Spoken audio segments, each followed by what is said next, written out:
Hi, and welcome to this presentation on our Generative AI survey.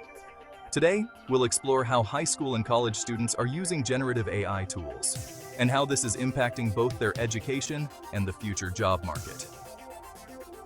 We've uncovered some interesting trends, and I'm excited to walk you through them. Let's get started. So first, what was the goal of this research? We set out to understand which generative AI tools students are using the most, what makes these tools attractive to them, and what concerns they might have. But we didn't stop there. We also explored how open students are to trying new tools, and what this means for the broader AI market. Let's move on to see what the survey results revealed. Here's a quick summary of our findings. We surveyed students and found that 88% of them are using GenAI tools regularly. These tools are most popular in subjects like math, economics, and biology. Interestingly, ChatGPT is the dominant tool, but we also saw other AI technologies gaining popularity. Even though students have concerns about over-reliance and plagiarism, they're still using these tools actively for both academic and personal learning. Now, let's take a closer look at how this research was conducted. This survey used a combination of convenient and snowball sampling methods. It was conducted peer-to-peer, promoting open and honest feedback. Collected responses from 160 students across high schools and colleges in the US. While obviously this is an exploratory survey, the sample size is only 160 students, so a pretty limited sample size. But it offers valuable insights into how students are interacting with AI. Before we talk about the findings, let's acknowledge our student researcher, Tiffany Xiao. Tiffany is currently a sophomore at Brown University with a strong interest in economics, behavioral science, data analytics, finance, and business consulting. This research survey is an independent project Tiffany executed. Now, let's dive into some of the key findings. One of the key takeaways from the survey is just how widely students are using GenAI tools. As you can see, 88% of students are using GenAI tools. High school students are slightly ahead in adoption compared to college students, and there's a small gap between male and female students in their use of AI. It's fascinating to see such high adoption rates, especially given the concerns many students have. As we break it down by major, we find that generative AI tools are most heavily used in majors such as math, economics, biology, in subjects that require complex problem solving, and students are finding GenAI to be a helpful tool in those areas. In contrast, we see lower adoption in disciplines like visual arts and music. Now, let's look at which specific tools students are using most. As you can see, no surprise. ChatGPT is the most popular tool among students. Its generous free use, wide range of capabilities, and ease of use have probably contributed to its popularity. But what's really interesting is the second most popular generative AI tool. You'll notice something unexpected. Other AI is the next most popular. Now, other AI refers to any generative AI tools that were not specifically named in the survey. More students selected other AI than any of big-name AI tools. It implied that a significant number of students are using a variety of different generative AI tools that go beyond the big names we're familiar with. So, while ChatGPT dominates, it's also clear that students are exploring a wide range of generative AI options, which shows just how diverse the generative AI landscape really is. When it comes to how or in what way students find the generative AI tools to use, the survey found students are primarily relying on recommendations from friends and classmates.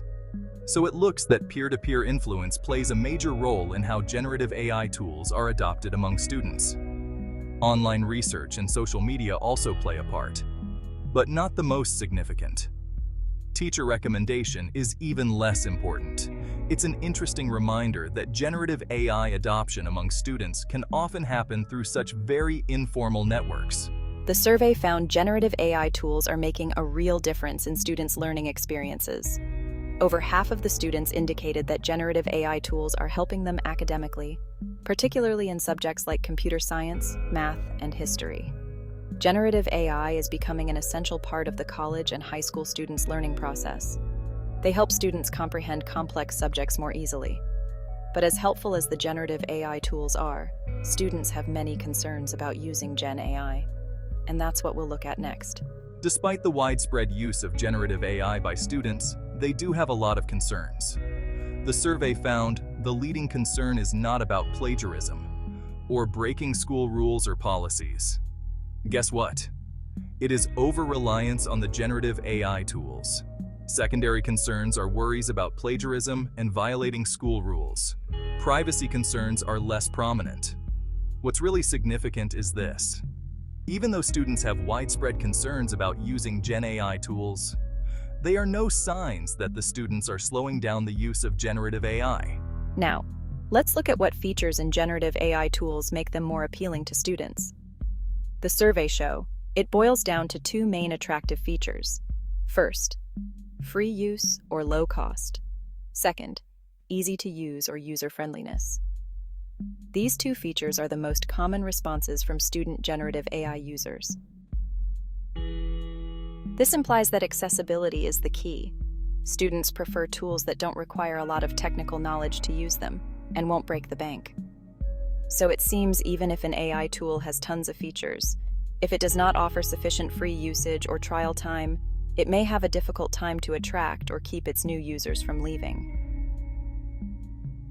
Now, let's find out about students' willingness to explore and try new generative AI tools. For any generative AI tool developers, here is a very encouraging finding. The survey found that nearly 60% of the students are open to explore and try new generative AI tools. What's more, there's also a strong link between frequent use of existing generative AI tools and the willingness to try new ones. This may suggest that students who are already benefiting from AI tools are most likely to explore new emerging tools. This openness to new generative AI tools points to a very promising future for generative AI adoption. So, with all these insights we have just talked about, what does this mean for the market potential of generative AI? Well, when you see that 88% of students are already using generative AI, the answer is clear. This market is massive, and it's only going to grow. We're looking at a huge, expanding user base among both high school and college students.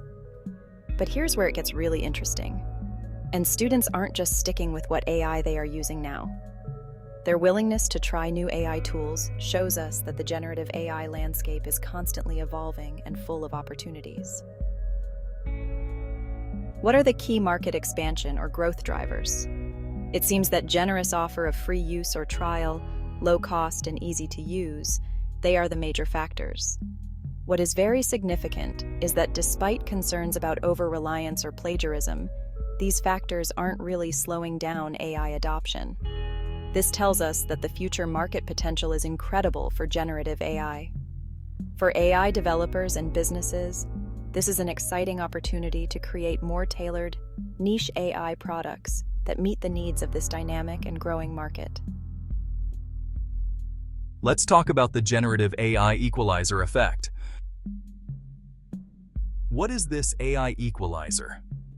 Generative AI has the potential to truly level the playing field, both in education and in the job market. In schools, with nearly 90% of students using these tools, it's becoming harder to assess individual skills in the traditional ways we're used to. Generative AI can minimize differences in academic performance by giving all students access to the same AI tools for learning and problem solving. This means students who may have struggled in certain subjects are now able to close the gap with their peers. But the implications don't stop at education. As these students enter the workforce, the same dynamic plays out in business recruiting. With AI, job candidates are able to use it to generate near-perfect responses during the recruitment process, making it difficult for HR professionals to assess real, individual skill levels. In short, in both education and recruiting, generative AI can equalize opportunities, allowing people to leverage technology in ways that make skills more uniform. While this presents opportunities for fairness, it also raises new challenges, like how to accurately measure individual talent and differentiate between students or job candidates. Before we wrap up, let's reflect on what this research has shown us. This study highlights just how deeply generative AI is integrated into the educational experience of today's students. These tools are no longer just supplementary, they're becoming essential for learning and future career preparation. As generative AI continues to evolve, it's clear that new opportunities, challenges, and responsibilities will arise for educators, businesses, and developers. As AI plays an increasingly important role in both education and career development, they'll undoubtedly shape the future of how we learn and work in ways we are only beginning to understand. We hope you found this video presentation useful and informative. Thank you for watching.